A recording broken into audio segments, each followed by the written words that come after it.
We're in season 3 of the Love, Health, and Prosperity podcast. And like always, what we want to do is bring you quality information. And we're working on ensuring that we give it to you as quick as possible because we know that attention span sometimes can be a little difficult with family, with work, and other factors that sometimes kind of limit us from getting information that's very valuable.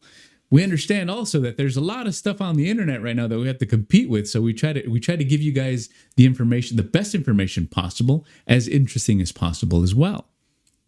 Before we actually get into the actual topic, though, we want to invite all of you guys to subscribe to our channel on YouTube. This helps us out tremendously. It helps us out with the algorithm.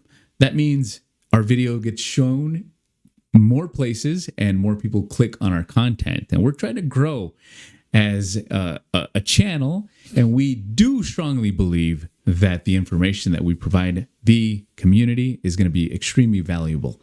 So thank you for that. Thank you for following us, and thank you for subscribing to our channel. Once upon a time, bullying used to be something that, all right, it happened at school. But now it's not that anymore.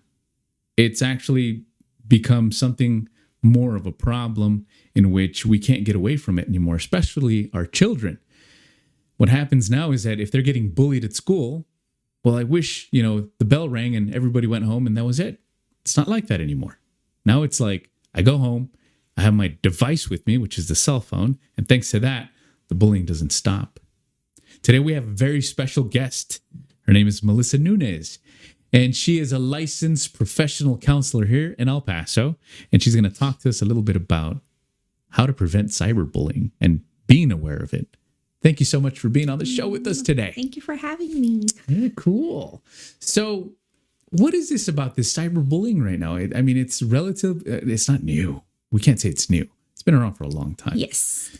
I think what makes it different is that before social media and before all these devices, it was kind of just those things that happen at school and kind of you take care of it. And by taking care of, there's always means like you either go tell your teachers or fights or whatever it was, right? But it would die at school and then that would be it. But just how you mentioned it, it's something that now follows you everywhere. And because it's linked to social media and online, it's sometimes permanent. Like, people start sharing things and you just can't delete it, right? So, what was the question again? I went on a ramble, right? Before you actually went into talking about that, I know you had mentioned that you did a special project on cyberbullying.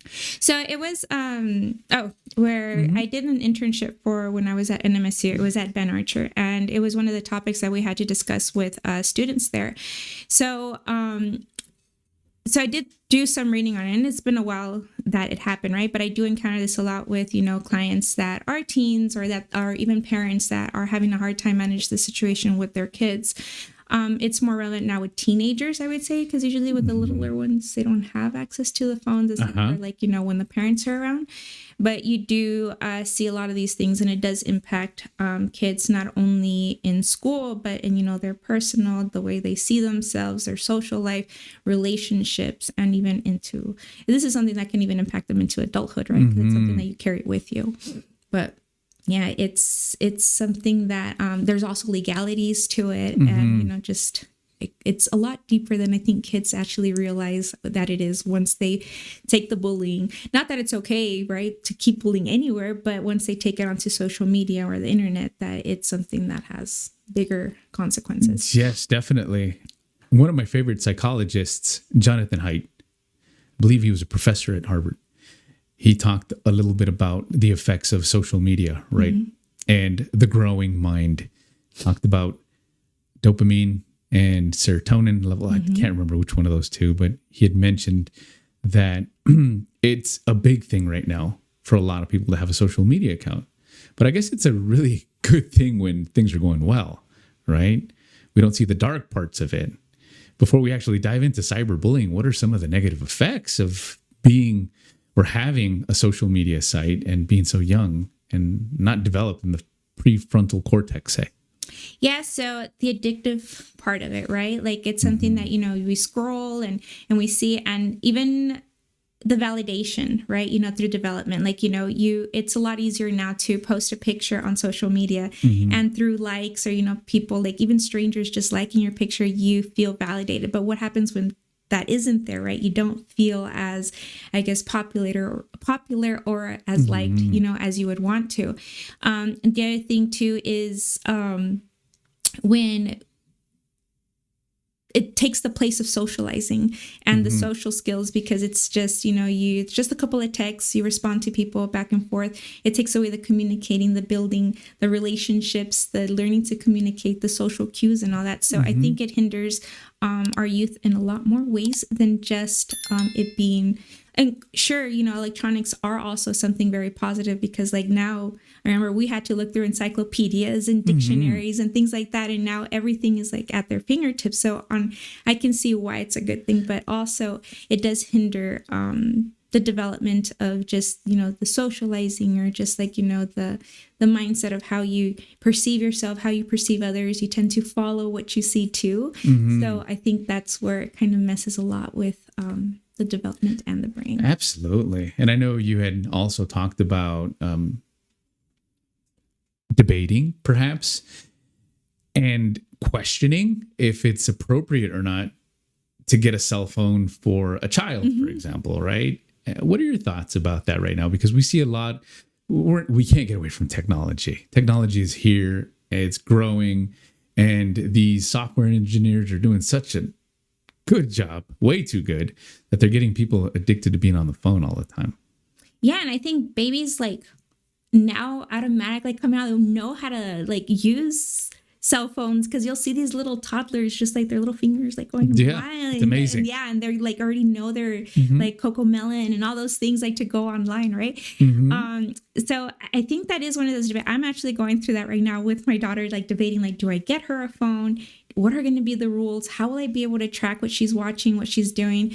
So right now, like at home, we have a rule, like if she's going to use my husband's phone, right? Of course, we can check the history and anything, but it's going to be, we have to be in the room, right? If she's going to be like looking on YouTube or whatever it is, and we can hear what she's watching, or it has to be like while she's on the TV and we have to like be watching all the things that she wants to, right? Yeah. But I think it's one of those things that to take into consideration, like what is the need of the phone, like the rules, right? Like what we're getting this phone, what is the reason for you to socialize, or is it because of safety, for me to know where you're at?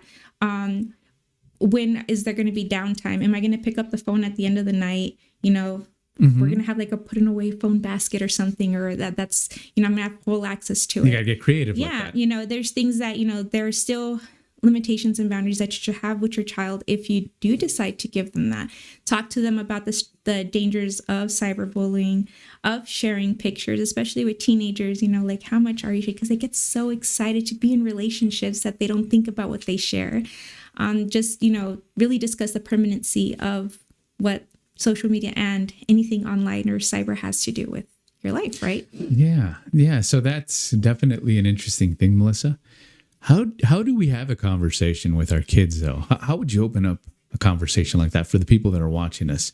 What's a good creative way that you have probably thought about in the past that can help merge a conversation with your child about cyberbullying?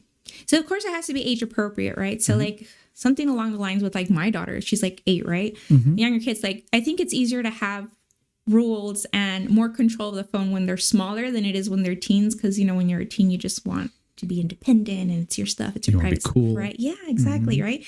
Who's going to want to go to school and say, yeah, I have to give my phone up to my mom at, before I go to bed or anything, right? Yeah, you don't want to mention that. Exactly. So I think along the lines with my daughter, it would be like, hey, the reminder of the reason why we're giving you this phone, it's a privilege, right? It's not something that's expected for you to have. But these are the reasons why you're going to have the phone. It's not for you to be on YouTube. It's not for you to be texting friends all day, right? It's so that I know where you're at and you can contact me if you ever need me. So I think it's really focusing on the reason behind having the phone versus, this is so that you can just, have access to the internet, or, you can get Facebook, you can get Instagram, TikTok. And I think those are other discussions too, that at certain, like at my daughter's age, I don't want her to have any of these accounts. And we have rules, because even though she uses my husband's phone, she still goes on YouTube. She has a YouTube account under her dad's account, right? But the rule is you can't show your face. I go, whatever you do. So she just makes like these little videos with her toys and stuff like that. But I tell her the rule is she makes videos. She does make videos, and she's 8. Okay. And the other day, I think one of her videos had like over like 3,000 views. I'm like, what the heck? Like, how are you doing that? Like, you got to give us some pointers and get more people to watch our channel. So I'm like, these kids are so comfortable with being online, watching these videos, making these videos that, again, and the impulsive factor that they don't see the consequence of things. So I think it's just depending the age, is communicating the rules and what's expected of them, that if they are going to be online, and also the consequences, right? So through this, you're communicating their responsibility and hold them accountable of their behaviors. And if, discuss consequences ahead of time, okay, with them. So what I do with my daughter a lot is like, okay, well, if you do break these rules, what would be a good consequence? And that way I'm not the one making the consequence. She's the one making it, right? So she could be like, well, I'm not going to go to my grandma's house on the weekend. And I'm like, okay, then that's going to be the rule, right? So if she ever like does, not keep her part, in the contract, right? Then I'd be like, hey, what did you say was going to be the consequence?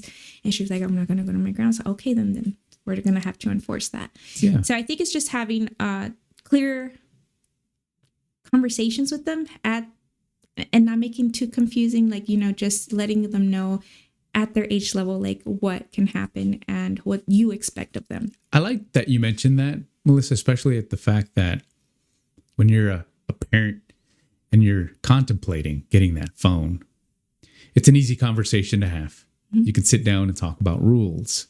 You can talk about dangers and cyberbullying. But what about if they already have a phone? And you say, you're like the listener right now saying, well, my child's already had a phone for 2-3 years already. They navigate through it. There's no rules.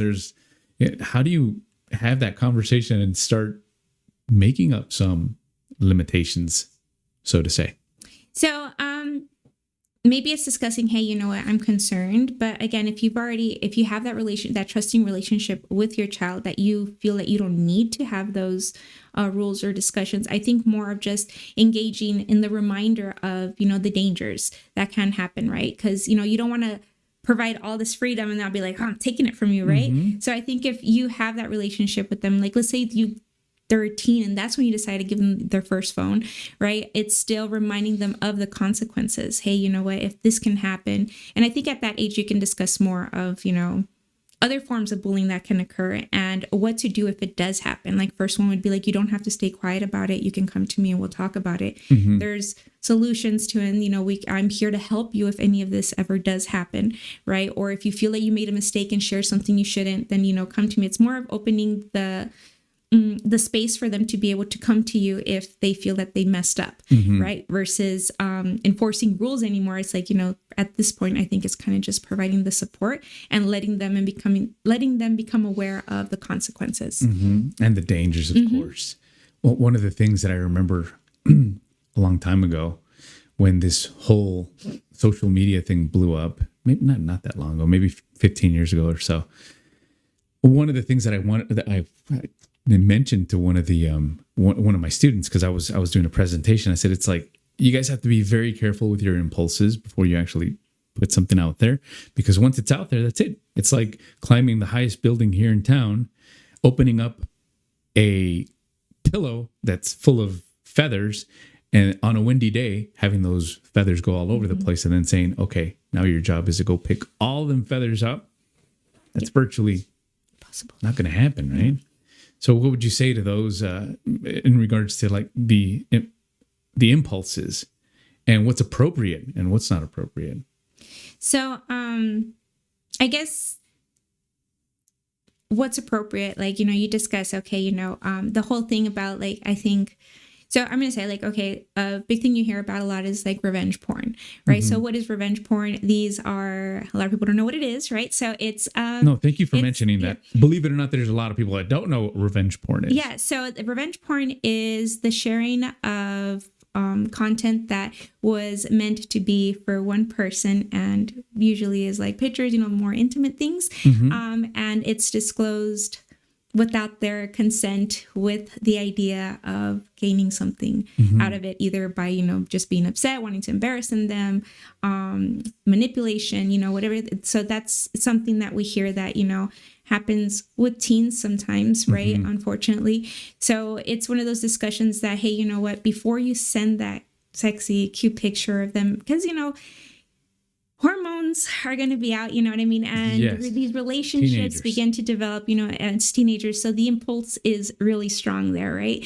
So, and especially now with just having the phone in your hand, it's so easy just to snap a picture of somebody asking and sending it, right? Or even the sexting, right, that they do. And so it's something that really needs to be discussed with our teens, because depending the age of the person too, if let's say, for example, someone is 18, and again, I am not a legal expert, but these are just, things that we've looked up and that have been discussed, is that if the individual is 18 and let's say their girlfriend's 17 under, and it's still legal, right? But they're still a minor.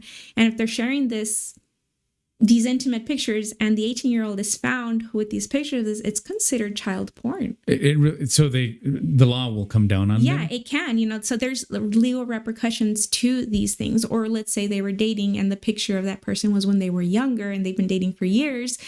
Maybe they were dating since they were like 15 or 14 and, now one of them is 18 and the other one isn't. If they're caught on their phone with that, that's still considered child pornography, right? So those are some of the things that I don't think our teens are aware of, right? And those consequences are very, they have big legal consequences, right? So not only that, also there is, depending the state, right, different laws. I know the David law is... what is the David law? So David was an individual who went through bullying and ended up committing suicide.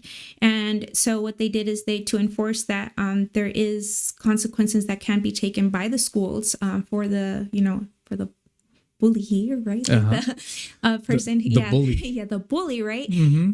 So they can have consequences at the school, like suspension, enforced counseling, or whatever the school desires, right? But at a point, they could also be legal. So it's not just kept within the school, it's also kept without, right? Because a lot of these times, kids will be mean and kind of entice and poke other people to commit suicide, right? Can you go into that a little bit? Because cyberbullying does at sometimes equal suicide?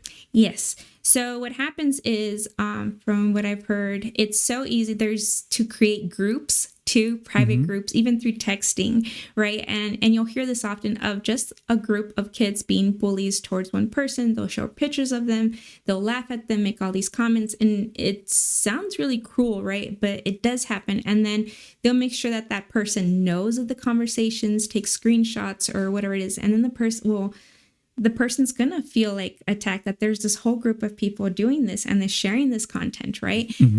Without them knowing. So it's going to lead to trust issues, insecurities, self-confidence is going to be down, right? And just knowing how much of the school knows about this, who's participating in this. And the sad thing is that while we can find the bullies, if it's done on social media, sometimes it's so easy to create an anonymous account, right? So you might not even know. Is that a common thing? Anonymous accounts? So they can make fake accounts to bully kids too, and send like these messages. And how does that work with that? So anyone can make an anonymous account, and these kids are really smart. So they'll create an account with like a fake name, and then just use it to share these things, ridiculing a kid. So how do you trace it?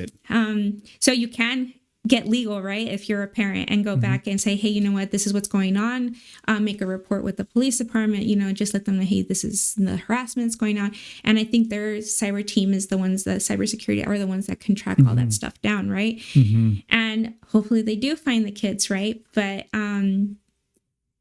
the damage done to already the victim is still there. So even if they do clear these things and these people do get consequences, the internal, emotional, psychological damage, it's still there for that kid. So which can lead to anxiety, depression, suicidal ideation, damaged ideas of relationships. Maybe they're afraid to make, friends, or, if it happened by a boyfriend or a girlfriend, that's going to impact them too. So it's just something that in the moment, because of the impulsivity just to be mean and to share, it's something that can be traced down like a long time. And I love the fact that you mention the different types of mental health issues that could arise from cyberbullying, such as anxiety and depression and other things like that, which seem to be something that's extremely common right now in our society, right? Mm-hmm. So in private practice, do you deal with a lot of this? So I don't necessarily deal with a lot of children, right, going through this, but I have dealt with, without, disclosing, any information, clients. I have dealt with clients that need some guidance or some support with, their teens and what they're going through. Behavior changes. They're very isolated now. They don't want to go out. So it's kind of discussing more of these things with them, like, hey, we'll discuss with them. Is there, bullying going on? Has someone said something? Are you afraid to end your relationship with your boyfriend? Why so? Like, are they threatening you? You're not alone. We can fix this, right? Like, the idea is just to let our youth know that no one can have that control over you, right? There are options, there are choices. You just need to trust someone and communicate these issues because, like I said, there's legal repercussions that can protect you and also punish the person who's doing these things. And do these link? I know you said groups, private groups and private chats, but does this also spill into social media also, the bullying? Yes, absolutely. Like they can comment, like let's say if someone shares a picture, the friend groups can like put mean comments on there. They can send them through their private messaging. They can let their friends know. So I think, or they can take screenshots. That's another thing. Like even if you don't post anything, now with our devices, we can take screenshots of things and then further continue to share that too. So I think at the end of the day, it's like you said, the pillow with the feathers, right? Is what we put out there. Not necessarily that we put anything out there, but even also the bullies out there, what you put out there, even if it's with malintent, it's going to be shared like that. And that can cause a permanent damage for you too, not just the person you're bullying. Because, okay, let's say you do get in trouble for being a bully. How is that going to affect you legally later, right? Because eventually you're going to be an adult. Yes. And you're going to want to have jobs. You're going to, all these things. And some of these. Back. Exactly. So a lot of these things have these legal repercussions that they don't think about and how it's going to affect their future. Yes. And some people also, or I was told that there was a social media account that was posted for one of the middle schools here in town. And it was dedicated to fights, recording fights and putting them up. And that was like a big thing. How do you protect, if you're a parent, how do you protect your kids from something like that? From fights or from? Well, from the websites like that, or getting curious to go see them because they go viral, I would imagine, right? So unfortunately, like we're not going to have, like I wish we could have access to everywhere that our child is being exposed to or what happens. I remember back in my day, like, if a fight happened, it happened and then that was it. It was just word of mouth of what happened, right? But now it's like documented, right? You're like, and it's shared and it's posted and people make fun of it and, all these things, right? But, and like I said, I want to look on both aspects of, recordings and things like that and play devil's advocate a little bit, right? Yes, it's like, okay, yes, these fights are being posted and parents are not aware of it. The kids are, right? But let's say you are the victim of this fight, right? And you have no proof to show that this was, aggravated assault, that maybe they did use a weapon or something. Somehow by the leakage of all this information, that's your proof that also will help you defend yourself, right? To prove that this person did this. But unfortunately, they're not going to directly share that to the parent, right? Or to the school. But eventually, this is what I tell the kids and I tell my daughter, eventually everything comes out. Yes. Someone's going to mess up. Someone's phone is going to be seen. A parent's going to look at it and be like, hey, why is this fight? Why do you have this video, of this kid? Hey, that's this kid that you went to elementary with. Parents know each other too. You know what I mean? So there's always a way to connect the dots. And I tell kids, I'm like, yeah, you're being sneaky, but eventually that's going to be something that shows. Perfect. I'm loving all the information that you're sharing. And believe it or not, we have 5 minutes into the podcast left. Okay. Yeah, that was quick, huh? Yeah, okay, bye. No, just kidding. It's over. Bye. Just kidding. We're done. Okay. Yeah, it can be a little nerve-wracking sometimes. As a therapist, what's been the most challenging thing on the subject for you? The powerlessness, I think. It's just knowing that even I think putting myself in the shoes as a parent, that at one point we can say so much and do so, and we want to protect our kids, but at one point it happens, right? So I think it's just, and it's challenging just to see how damaging it is for the person, or to hear the person discuss how it's affected them, their thoughts about them, on themselves. So it's not even the anger and the hate towards that person anymore. It's how they feel and they see themselves, right? And it's just one of those things that just the reminder of reinforcing to our kids that we're there for them, that whatever happens for them to come to us first, that it's not something that they have to deal with alone. Then that way, from the beginning, we can start looking for answer solutions and support. Perfect. And for those parents that are listening to you right now, if you had one good piece of advice to them to prevent a cyberbully attack on them, what kind of tips would you give them? I would just say be very open in your communication, better listeners, right? Not be so quick to get upset and punish, because that sometimes scares children away from coming to them, right? So I know it's kind of like managing our emotions so that we can help our children, right? And I know in situations like that, it is very something that takes an emotional toll. But I would just say just to take a deep breath and just really try to focus on listening. That is great. Golden advice. Thank you for that. Thank you. I'm sure a lot of parents right now are going to be super stoked to listen to this information that you had to give them, and in such a simple way to understand also, which is cool. Before we end the podcast today, though, I was wondering if you could help us by giving a word of advice, something that you would like to share with the audience right now regarding the topic, and something that you think would be beneficial for them to listen to. So I think it's one of those old sayings. And I think the advice would go towards those that would want to be bullies, actually, not to the victim. It's like, if you don't have anything nice to say, just don't say anything at all. Perfect. That is awesome. Thank you so much for being on the show with us today. It's been an enlightening topic for sure. And we wish you the best of luck. How do people get a hold of you? So I have a website. It's mividaplenacounseling.com. And there I have my email address and my work number if anyone ever wants to get in contact. Absolutely. Yeah, for sure. Thank you so much. Thank you for having me. Awesome. And thank you guys for tuning in for this week's episode of the LHP podcast.